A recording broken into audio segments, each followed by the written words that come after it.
everybody. Welcome. This is Neil with Portal to Ascension, here with Alan Steinfeld of New Realities, and welcome to the Galactic Origins panel. So I want to say officially hello to everybody on all platforms. We're on Seeking Heaven, Tamara. We're on Drone of Angels. We're on New Realities. We're on Portal to Ascension, and we're on Instagram. So hello to everybody. I'm behind the Portal to Ascension Instagram, so good to see you all, connect with you here, and also Facebook. And we're also going to be putting this on our podcast, Portal to Ascension Radio. So I got to acknowledge everybody across all the platforms because it's going to go many places here. And what we're going to do today is, this is the first of 3 panels. Okay, today we have the Galactic Origins panel. In a couple of hours from now, we have the Ascension panel. And then in a few more hours after that, we have the Extraterrestrial Experiencer panel. Okay, unfortunately, only 1 or 2 of the speakers that we had for this panel will be joining us today. Some things came up, but the show must go on, so we're still going to have a conversation here. And I want to let you all know that tomorrow, obviously, if you're watching this in the past, it's different. Tomorrow, if you're watching this in the future, then this is in the past, which is January 12th. So for everybody on the podcast, everybody tuning in, what I'm going to speak about now is an evergreen event. You can tune in at any point. You can go back and check it out, sign up, watch the replays. And this is the Ultimate Star Beings Conference. We're going to be live for 4 days, January 12th, 13th, 14th, 15th, Friday to Monday, 8 hours a day, 33 presenters. And you just saw the trailer. Of course, if you're on the podcast, you only heard the trailer. And you can sign up, link in the description, in the bio, comments, website, under upcoming events, all that. And we're going to go for a 4-day marathon and epic awareness on the ultimate star beings and really shifting the narrative to, what are the messages we're receiving from the stars. So I want to just introduce someone that you've probably been introduced to many times and just hand it over to a really good friend, Alan Steinfeld. And we're going to be having a conversation here today with Geraldine and maybe Raquel Spring about Galactic Origins started out. So welcome, Alan. You're muted. Thank you. I always like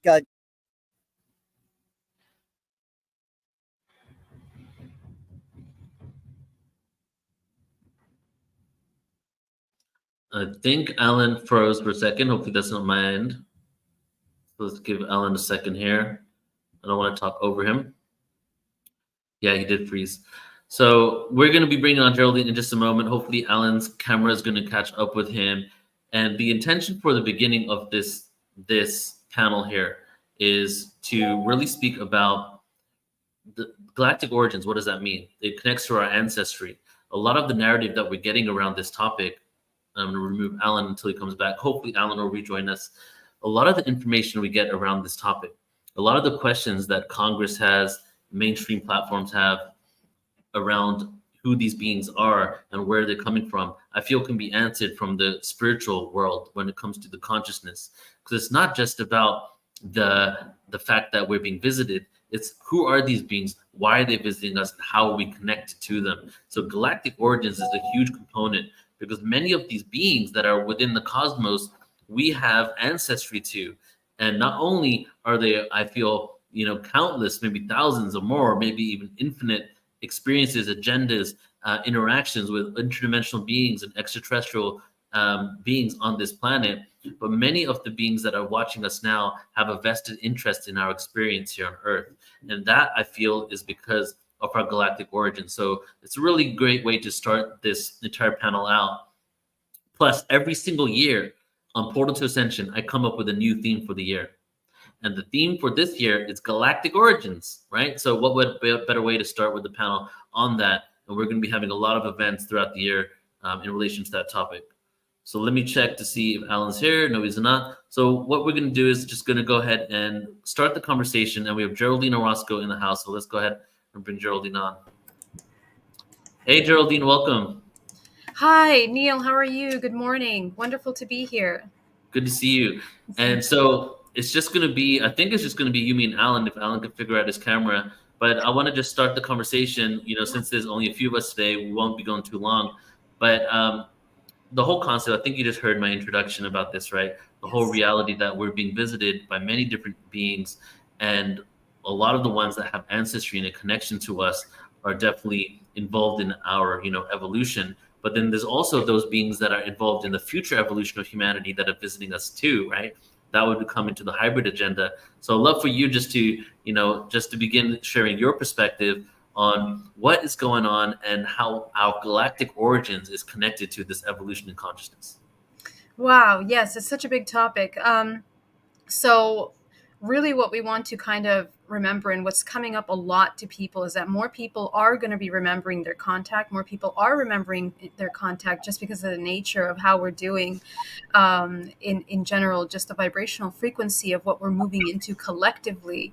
The veils are thinning to such a point that people so essentially our DNA and all the information that is available to us within the morphogenetic field of our whole being is coming to the surface. It's coming visible. It's coming accessible to people because the veil is thinning. And so what people are remembering is more vividly their dreamscape, what they are experiencing in dream time, what they're experiencing out-of-body experiences. And therefore, an entire realm opens up to humanity of who they are outside of just this physical vessel. So what I have been discovering in my work with my experiencer groups and contactees is that we're finding that this ET contact is not a strange phenomenon. It's something that we have been dealing with since the very beginning of time, since the origin of humanity on this planet. Really, we have been intercommunicating with the beings of the stars, which essentially is not something outside of us, but it's very much something that is literally within our genetic code. It's in our DNA. And actually talking to these contactees, we're finding that it's occurring in families. Families are having contact experience within specific lineages, and the children that are being born are having dreams with blue beings, and apparently the blue beings are the same blue beings that mom saw, that grandma saw. So, we're beginning to understand that we're kind of building a kind of clarity of an architecture of a realm of genetic ancestry that is interdimensional, intergalactic in a sense. And it's extremely important for us to dive into these experiences in order to master the navigation and the understanding of discernment of the kind of agreements that we're making in these interactions, and hopefully apply our free will as best as possible so that we can make choices with these beings. Because as you mentioned, these programs such as the hybridization program really rely completely on, let's say, the donor of that genetic data, and what that donor, what the person, the creator, essentially is inputting into this system through the seed that they are giving for these programs. If we are deep, yeah. So are we becoming a new species? Are we, and what's the transition time, you think, when we really arrive? So is there a timeline? Yeah, thank you, Alan. Wonderful to see you. Yeah, we absolutely are evolving tremendously quickly into a new multidimensional race. I mean, it is just everything that we see in sci-fi films and these future technologies that we're seeing that are presented to us as artificial intelligence, the capabilities of computation and connection to the non-physical realm and mastery over that is completely within our physical body. So we have to activate our intuition, absolutely, is number one. And that is a direct result of sitting in meditation and stillness, in really regulating the nervous system of the organism, which will expedite this evolutionary process for every human, because this is the root of mastering this physical construct, which of course it's not just a physical, it's an interdimensional construct. We are constantly moving in and out of these interdimensional interactions. I mean, we are surrounded by beings, by entities all the time, and really only those that are actually using their intuition to tune in to what's around them and to be in that stillness are having these communications. And what we're seeing is that a lot of these hybrids, of course, you and I, we are hybrids. That's the thing we have to understand, that as hybrids, as descendants of these lineages, we have encoded many gifts, many abilities that are running down these lineages: Pleiadians, Arcturians, reptilians, Lyrans, all of these species that are contributing to creating a human and are we are accessing the tools of these lineages to become the new humanity that we're becoming, which is the timeline is going to be catapulted in the next 10 years tremendously, but it really is up to us that we quickly flush out matrix programming out of our subconscious mind so that we can begin to prepare this vessel for this kind of technology that is meant to bring us forth in this new state of being. What are the matrix programmings, and how do we know when we have it? Yeah, so let's just talk about ET contact, right? So any kind of programming in which we are fearful of the unknown or unable to interact with interdimensionality or concepts of the non-physical is immediately a more primate way of existing. That essentially it's a vibrational frequency. So we need to refine that frequency from being very finite and very one-dimensional to becoming interdimensional, and that's very much a process of learning how to regulate the nervous system, programs of limiting belief systems around our emotions, our ability to create and manifest. So those are actually very important, because when we're confused about our ability to manifest, it really creates stagnation in the entire vortex spin of this organism. And really, in order to access dream time, out of body experiences, we need to be operating a really nice high spin rate, which is a high vibrational integration state. And so the other part is dream time. We have to learn how to become lucid in dream time. And that's really important. Learn how to master out of body navigation. This is the future of the integration of the non-physical and the physical, because these worlds are merging. So it's kind of like we have to prepare for that. That's very interesting. I want to get into some, galactic origins questions, but the lucid dream, right? On some level, you could say that we're dreaming ourselves on this planet right now, right? The holographic nature of the universe. And it seems like that there's many entryways to this incarnational experience, right? That there's, physical beings coming from another planet and incarnating somehow. Then there's also been stories about people, beings in stasis chambers on different planets that live for thousands of years. And then they take like 100-year, Earth year vacation, if you will, go into a building where there's a stasis chamber, go into sleep and dream themselves awake into the incarnational process here, right? So on one level, we're becoming lucid in this reality, right? Being conscious of it all. And then we're becoming lucid in our dreams, right? So it's like an inception. So what is our dream state reality? And where are we actually going? Is this like a construct of a dimension in our own consciousness? Or is this an actual place that exists that we're traveling to that we can do some real work in? Well, after talking to hundreds of contactees and working on hypnotherapies with them and entering into these subconscious realms where we are opening up into these worlds and into our fractals that exist in these advanced civilizations, we are very much multidimensional beings. And essentially what we're doing is we are merging all of our fractals of ourselves that exist not only in this current incarnation, but other incarnations that exist simultaneously. So that's the thing that a lot of people are really understanding now, is that this timescape that we're looking at, it's not linear at all. It's completely spherical. And so what we're doing is really waking up consciousness in as many of these aspects of ourselves and then integrating them into this one life, because this one perception that we have here is a very specific reason. So we have somewhat of a mission, you can say, in that as we incarnate into this DNA lineage, ancestral programs that have to be transmuted into a higher state, all of that is a contribution. It's kind of like the work and the contribution that you're giving for this collective organism, not just as a human race, but as a collective.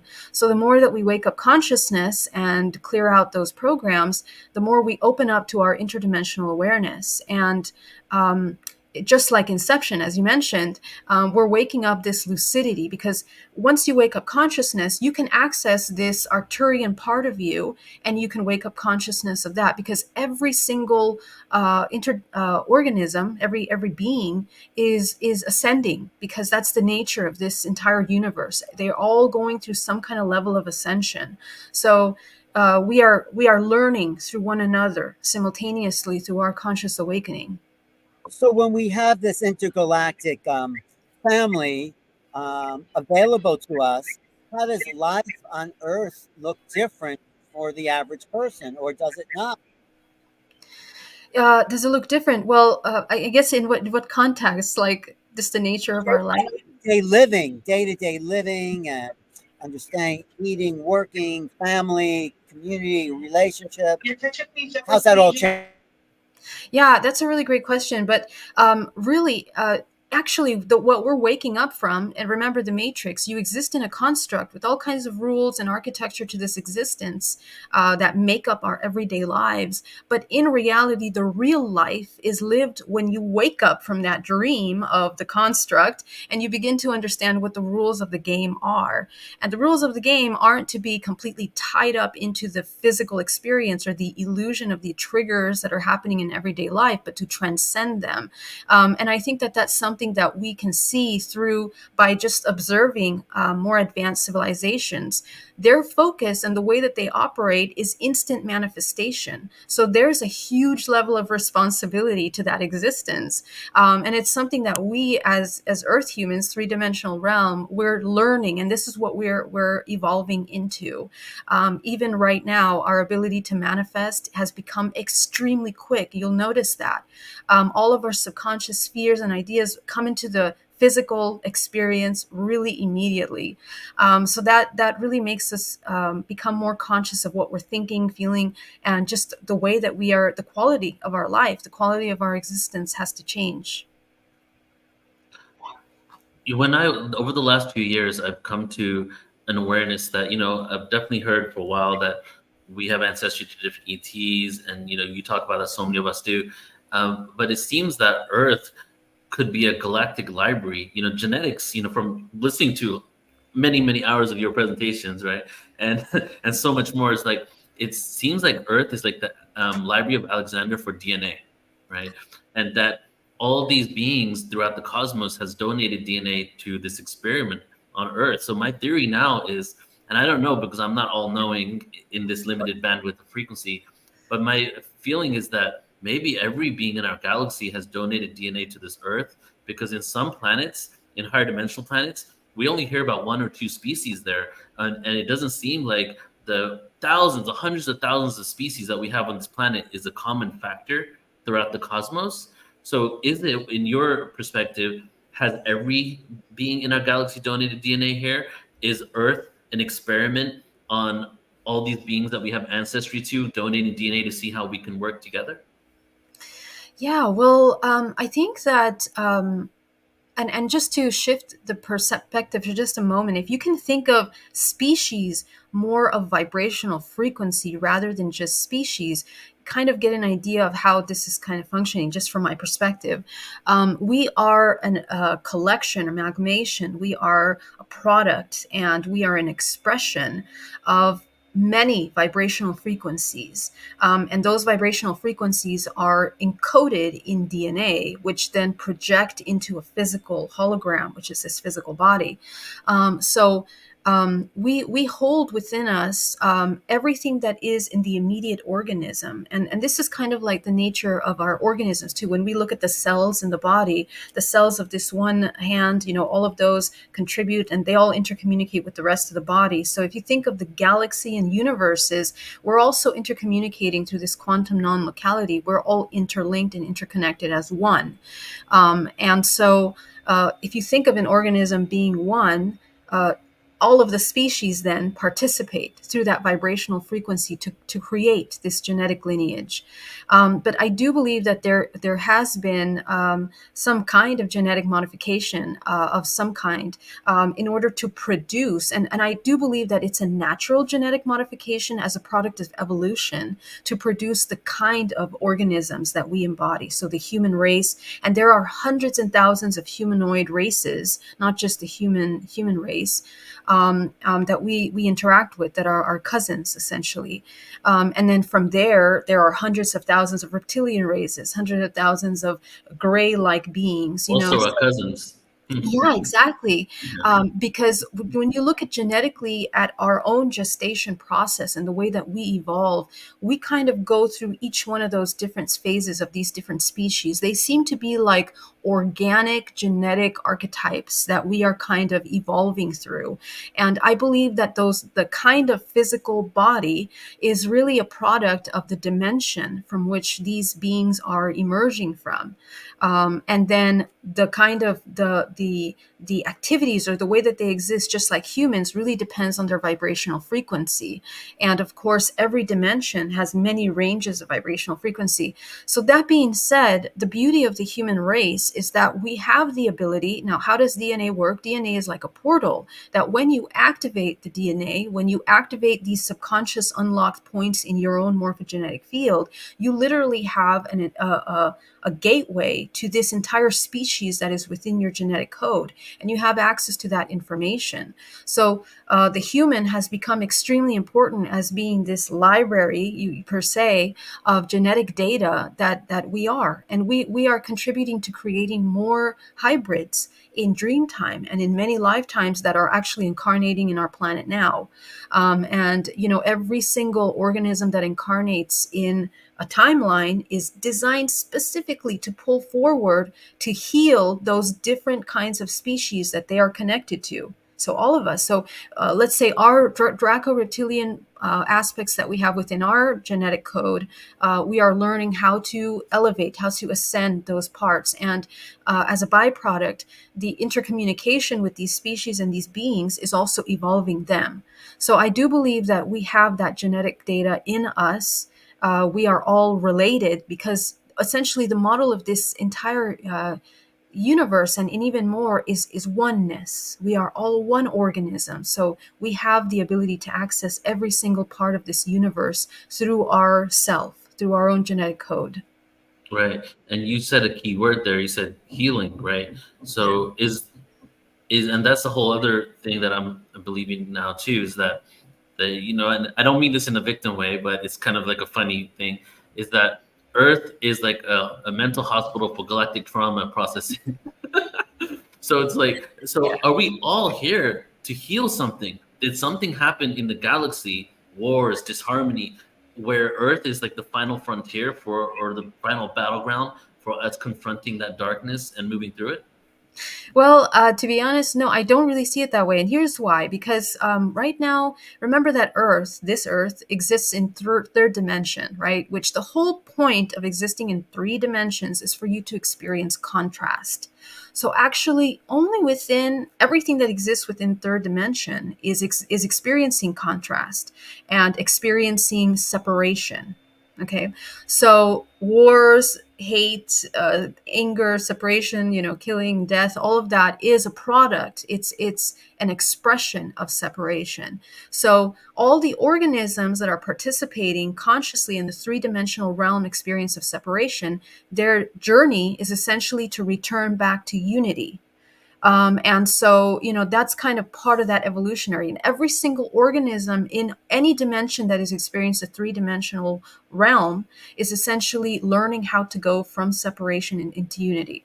How do we know this? Because the organisms and beings that exist in higher planes, let's say 11th dimension, they don't really exist in that construct of separation anymore. It is more unity. And every higher dimensional octave that you enter into, it is more unity, more unity. So the lessons of separation or wars are different. These concepts of wars are very much a 3-dimensional concept. They're very much our own filter of perception. Because as you get higher up into those higher dimensions, it's really a completely different thing.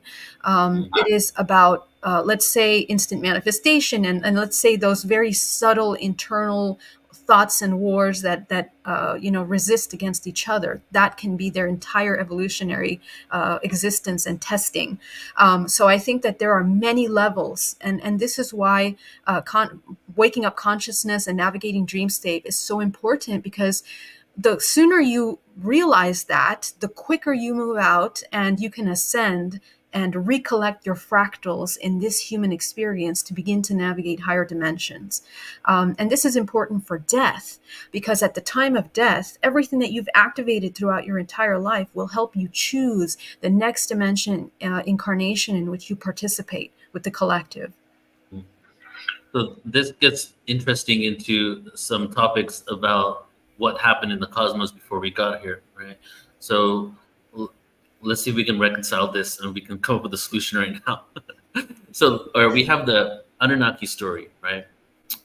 Maybe you can just speak on that separately, what your belief is about us being enslaved. Were they high dimensional beings? Did they even exist? And then we have the whole story of Lyra, right? The Prism of Lyra book, the incarnation into Lyra, and a whole story about how it became disharmonic, and then there was wars in the galaxy, in the solar system, and then they moved out into the rest of the cosmos, and humanity started colonizing other solar systems. And we also have the stories of the Wars of Orion, which some call the DNA wars, right? So from the technology that these beings had and the awareness, it seems like it's a higher dimensional experience. So you're saying third dimension is a war-like reality, not those higher dimensions. So can you kind of speak on what happened in those situations? Did they even occur? Did those wars occur? And were they in a lower dimensional experience? Yeah, so from what I have seen from my perspective, yes, there have been certain kind of wars, and there are always wars per se, but these wars exist within the 13 dimensions and under that are participating in the experience of the three-dimensional construct. So in other words, let me just get clarification. Yeah. So 13th dimension and under is still part of the third dimensional construct because Yeah. physicality is? Yes, because and it's kind of hard, but they're in every dimension. Okay, so there's an overlay dimension, and then there are subdimensions. There are frequencies within those dimensions, because this is how let's say light refracts. Or this infinite potential refracts and self-organizes within a construct, and so it organizes from lowest frequency to highest frequency. And so let's say that in order to exist in the three-dimensional construct of duality, there are 13 dimensions, and probably more than we know, that are participating in the experience of this construct. So within those 13 dimensions, there are higher beings, there are lower beings, but they all operate by the laws of the duality, that exist within this construct. So in other words, construct or anything having to do with separation, wars, those kinds of things are definitely going to exist at different levels in those different dimensional participations or influence. So these Anunnakis, Lyrans, Orions, all of these different races that have participated go through these different kinds of wars, and all of these wars that we're mentioning are things that are extremely kind of like old, and yet they exist in the history of our humanity, but they don't necessarily influence what we're capable of doing right now at all, really, because they're kind of like a historic point that have occurred in the past, a long time ago. What we're going through right now, but and what I mean by time being a long time ago, it is simultaneous, but it's at the far reach of where we're at evolutionary right now, which means that in this moment we're extremely evolved away from those wars to the point where the human now has evolved to a point of awareness and sovereignty over their genetic I guess their power to have control over their genetic information. And I think that's why humanity is waking up awareness to the hybridization program. They're realizing, we're using ourselves, we are participating in these hybrid programs. And then what is my contribution to that, and how does it work? So, I have seen from the origin of time the story of the Anunnakis, which is, the original story of the Book of Enoch, for example, where Source experiences that separation and then breathes life into Yaldabaoth into the, Archons, and then the Archons into the Anunnakis. And then from there is kind of a ladder from where this Source, again, self-organizes into these different frequencies. And those frequencies are species. Those are the species, what we know as species, vibrational frequencies of consciousness. So the way that I see it at this point is that we have evolved and intermixed so much with so many races that in reality, we really should only look at it like vibrational frequency rather, because we're kind of an amalgamation of all of those. And so we are completely moving out of the concept of war. However, within these 13 dimensions, there is still a lot of manipulation as a result of people's lack of consciousness and waking up from this matrix. So in dream time, we are becoming aware of the fractals of ourselves that are enslaving ourselves as a lack of consciousness. We participate in these military programs, in these programs of being on different planets like Mars, and we're part of these government because those do exist. I mean, they are all run by these shadow governments that run not only planet Earth but other planets in this system, that are playing out these militaristic programs. So they do exist, and there is a darker aspect to hybridization as well. But really, it comes down to the human's awareness, because we're so interconnected, what you do in your ascension will change and transmute all of your participation of those fractals in those warlike settings. I have a lot of clients that, they become aware of themselves being on Mars as part of these warlike terraforming, all these kinds of programs that they're doing. And once they wake up consciousness, they shift the narrative in that life. And it shifts completely their participation of that. So just like we're waking up consciousness here on Earth, and we don't participate to the wars and to the death of humanity by neutralizing the wars within ourselves, it's the same thing intergalactically, with all of our fractals. And I think that, essentially, we have to move out of the war mindset into a state of understanding of unity. And that doesn't mean that the negative anything is going to go anywhere. It means that we have to neutralize the negativity and the separation programs within ourselves in order to be more sovereign. And that's a huge thing. Sovereignty and free will is a really huge thing that the human has in shifting these historic timelines. And hopefully we learn from those, because those wars in those stories, why those wars began is because the organisms forgot their connection to source and became parasitic, right? That's the whole point of these stories, to understand the process of parasitism. And when parasitism emerges in us, how do we quickly neutralize that so we don't go towards World War III? In the occasion of our human race, we're kind of going through that now. Wow, yeah. When we speak about the beings, the usual suspects, right? The Arcturians, the Pleiadians, the Zeta Reticuli, the Lyrians, Syrians, are we speaking about all those beings within that 13th dimension and under? Or do these beings, and we all have an aspect of ourselves that are beyond the 13th dimension, but that's not an earthling, that's something completely different, right?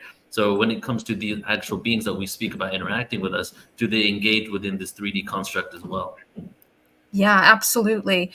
They engage around us. And so, okay, so it's a little complex because we do, so because Earth is duality, the negative nature of Earth, the negative part and the contribution to the construct, is run by the shadow government, which is an intergalactic government that is very aware of our history and our future and the capability that humanity has. Is the shadow government connected to an ET race? Just a little Yes, side note.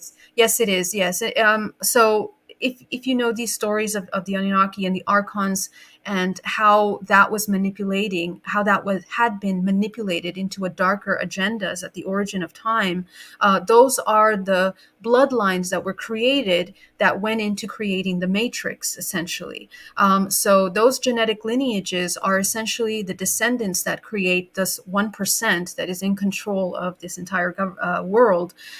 Those are bloodlines. Those are very, very old, specific bloodlines that have been cultivated through history. And they hold within those bloodlines very genetic roots of our ancestry.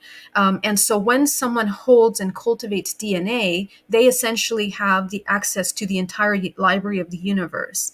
But since we're evolving into a higher octave as a human race, we all have access to that now. We're kind of moving out of the dark ages where we didn't understand how multidimensional we are. We are now waking up, and it's not just it's that more of us are waking up. So this information was always available to humanity for those that searched for it, but more of humanity is now coming into this awareness.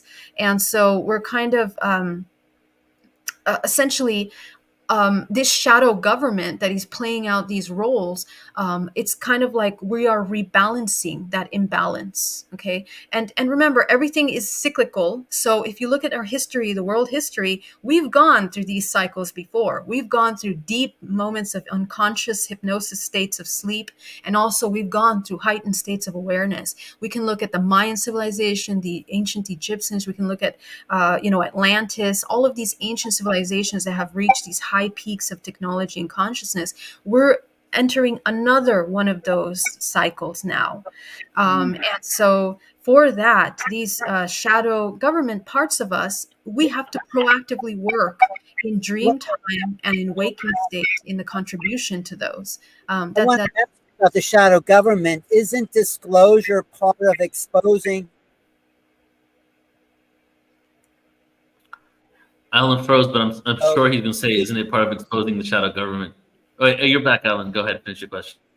Are we exposing? Disclosure is the process of exposing the shadow government, because we're seeing the Pentagon's relationship to ETs and corporations, and they are controlling our minds. So talk about disclosure in terms of shadow government and the progression of people standing up for themselves. Yeah.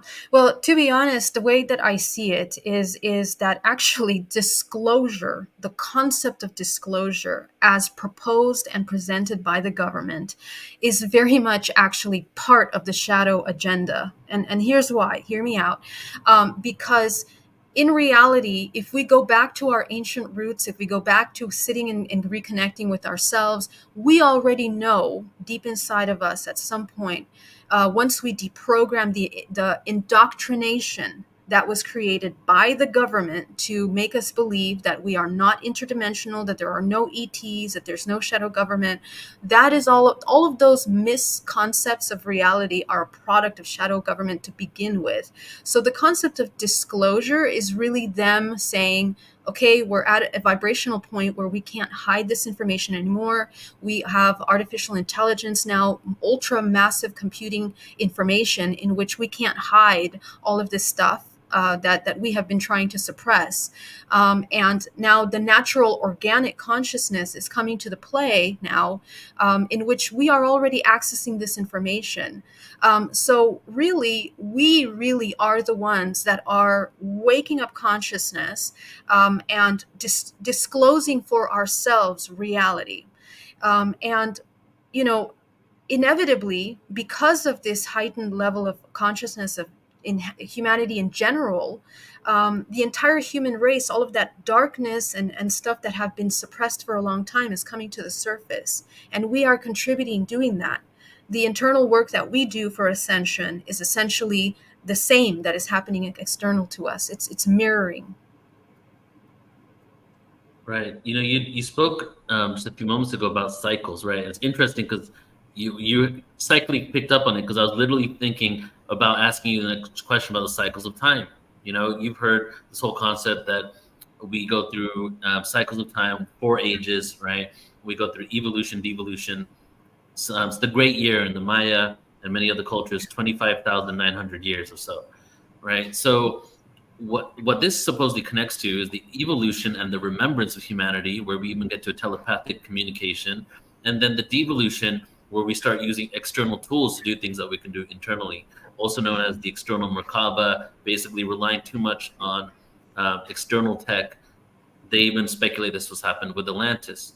So my question is that, if we've been having these 26,000 year cycles and we do a lot of events on this, like how many civilizations have there been we don't even know about? How many resets have there been? In your opinion, are we going to get to a phase where we break free from the cycles so that we stop having to reset, we stop attracting cataclysmic disasters, and we continue an evolution and eventually become the ETs to other planets? Like, is that what our future is destined? And how do we know that that's happening instead of the continuous resets? Like, what's your opinion on that? Well, my opinion is that we absolutely are doing that. And essentially, it's up to us. It's completely up to us if we want to continue incarnating in this construct. This is where, in a sense, we have the free will. So, my belief in some of these things is that we actually don't really have free will, because we are deeply, as you can see, as all these conversations, we're deeply interconnected with many systems. And we are interplaying with them, and our choices that we make here on Earth are influencing and contributing to changes in other galaxies with other species, because we're so deeply interconnected. So just like we're cleaning up the ancestral choices that grandma, great grandma, great grandpa have made, that have literally brought our vessels, our physical bodies, into manifestation, into the incarnation of this current lifetime, to break patterns of suffering, ancestral cyclical trauma down our ancestral lineage, we're doing the exact same thing intergalactically. We are ending patterns within this matrix construct in order for us to choose to experience something else. Now, there are some souls that have chosen to incarnate in this three-dimensional plane in which we experience duality and separation for millennia, and that's part of their journey. That's part of what they have chosen. Some of them have already become conscious of how to elevate and leave this construct, but they choose to come back. And then there are some younger souls that don't understand that when they raise their vibrational frequency as a result of deprogramming and integration of their fractals of themselves, interdimensional fractals, they can then choose at the time of death to experience a higher octave of experience. Now, that being said, we are all moving, always ascending. We are all ascending. Every single organism that exists in 3 dimension or any other dimension is ascending, because the nature of this entire universe in any dimension is ascension. And ascension means that we are evolving higher octave. We are experiencing higher octaves every time, every day, every moment, every lifetime. So I believe that the way that we exist within those cycles and the cyclical nature of this construct is completely up to us. And as you can see in this construct, when you fall out of alignment in vibrational frequency to this dimension, you essentially get sick and you die. You basically dissolve, and then you go back. That's a mechanism that we have to be very aware of. That when our activities become counter creative, the organism recycles. Okay, so that's why it's completely up to us. As long as we understand the laws of the universe, and as long as we understand the mechanism of cyclical patterns, cyclicality, I guess, or how do you say that word? To say that these cycles are cyclical, there's certain laws and mechanism to that. So every single organism is existing, and the higher dimension you go, the longer your existence becomes, right? So these beings in higher dimensions, they're existing thousands of years. Their lifespan is thousands of years, not just 100 or 100 years. So the choices are shifting, and the responsibility of that existence also changes. What you're saying then, part of what you said is that, so it's not really predetermined. The ascension, the evolution isn't predetermined. We're confronted with a choice, right? Well, evolution as a whole, or ascension, is a natural aspect of this construct. So everything is evolving. However, what you do in that process of evolution is up to you. You can continue to reincarnate back and move in that cycle, or you can jump and experience other dimensions within this ascension. Constructs, different kinds of dimensional constructs. Yes. There's a quote, and even the Rig Veda has something about this, but the quote is, the destination has already been chosen. It's the journey that counts. So the destination is the ultimate evolution and the reconnection to source. How we get there is up to us. And it may be a very long journey to reconnect to source, but we could go through multiple remembrances and forgetfulness during that time.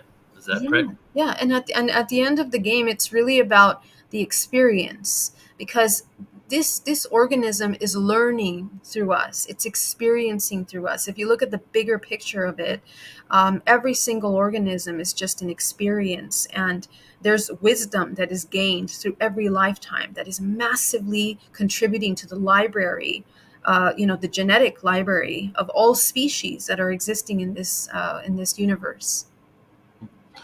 So, okay, as we close out, Geraldine, Yeah. love to leave it on this question here. So, what are some things that we could realize about our connection to the cosmos and different ETs and races? What are some of these things that we're going to begin to realize in our future, right?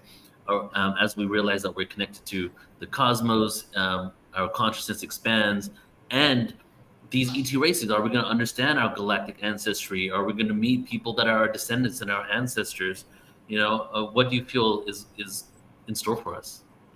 Yes, I think that it's our very important responsibility to become aware of all of these fractals of ourselves, within ourselves, through ourselves, because this is how we experience everything. Everything is a projection of ourselves in this holographic construct, and so. In order to try to access as much truth as possible, we have to refine our filters of perception to be able to see truth as much as possible. And so in order to see that, deprogramming of limited, one-dimensional thinking, that has to change, and in the ability to access and navigate your physical life as interdimensional organism, that has to change.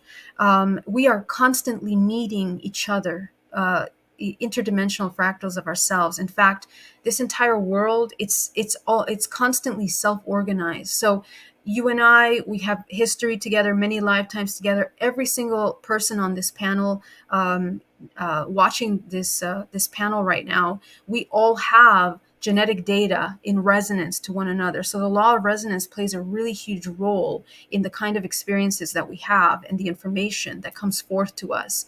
Even if it's something that may feel that it doesn't resonate at first, it's going to turn on. It activates something subconsciously within you that later on you will have access to as a portal of information. So essentially, we're kind of waking up each other with these experiences. And in dream time, the more lucid you become, the more these experiences, out-of-body experiences, become clear to you. And remember that this is something that all the ancient civilizations have been training, is to wake up conscious in lucidity in dream time to prepare for death, because the bigger picture of this is the integration of all your fractals as you become one again, as you return to that embodiment of source. So I think that we must practice meditation, must practice lucidity, waking up consciousness, so that essentially we're becoming friends with the unknown. That's the number one thing. And the end goal is not to connect with all your ET parts necessarily, but it's to discern. It's to discern and to be able to you become aware of the agreements that you have made in these species that you are making constantly with your choices. So it's like this, it takes you up to another level of spiritual maturity, mature existence, essentially, where you become a citizen of the universe, and you are interacting with respect, with love and compassion, not only to your own family, but to this intergalactic existence that you are part of. Definitely beautiful. And as you're saying, integrating fractals, I'm feeling like that's kind of what soul retrieval work is, right? We're parts of Absolutely. our souls that we're integrating. And I don't know if it happens many ways, but I know for sure through disassociation and trauma in this world, parts of our souls leave in order for us to not have to deal with the pain of what That's is occurring to us, right? That's Coming from experience of having a lot of traumatic experiences as a kid. So it's ultimately, we're all doing soul retrieval on this earth, right? Reintegrating with ourselves. And then we can be those 13th dimensional or lower or higher beings living in a 3D construct, but tapped into those dimensions of awareness so that we can pull the data and the expanded perspective into our physical incarnation. Exactly. You said it perfectly. Yeah, Yeah, it's so beautiful. beautiful. Thank you. Geraldine, I love you so much. I love Thank you you so too. much. Thank you so Thank you much. for being here. Yeah. Yeah. And so we'll be seeing you in a couple days at the conference. Yeah, thank you so much. Thank you, Ellen. Much love. Thank you to everyone that participated. Love you, and I'll see you soon. Okay, Bye. see you soon. Thank you, Geraldine. All right, everybody. So thank you all so much for tuning into the first panel of 3 panels today, right? And again, you know, in my communication now, I always like to make it evergreen and expansive because I know so many people watch these things after we go live. So to everybody on Portal Ascension Podcast, we have I think 100 plus episodes now on Portal Ascension Podcast, Audible, Spotify, Pandora, iTunes, iHeartRadio, blah, blah, blah, all those things. So check it out. If you like to listen to audio, please check out the podcast. And even though the Star Beings Conference is tomorrow, which is January 12th, 4 days, link in the description, link in the bio, link on our website, everywhere you can find the link, we have it there. You can sign up at any time and watch it. It's 100% free, or if you want to contribute a donation, you can go ahead and donate as well. And right now, we have 1,400 people signed up, right? So I'm trying to we have less than 24 hours to get it to 2,000 people. Please help me get that number because we're going to do some mass meditations. There's going to be 33 different speakers there. It's just going to be boom, boom, boom, boom, boom. Entertainment, awareness, disclosure, consciousness, heart-centered experiences. So sign up at portaltoascension.org. And we will be live for all of you guys who are tuning in live.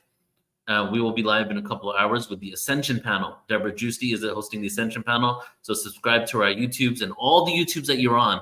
We're going to be live on that in just a couple of hours from here. And for everybody on the podcast, tune into the next episode. We'll be live we'll have the recording there of the Ascension panel. And the ultimate final one today is the Extraterrestrial Experiencer panel. That's how we're going to end it. So love you all. Thank you so much. Shawnette in the room. Thank you for your energy. Kyra, nice to see you. Thank you so much for being here. Thank you as well. Tammy Lane. Thank you so much for tuning in. Robert and Mikhail from Glastonbury as well. Okay, much love, y'all. See you in a little bit. Bye-bye.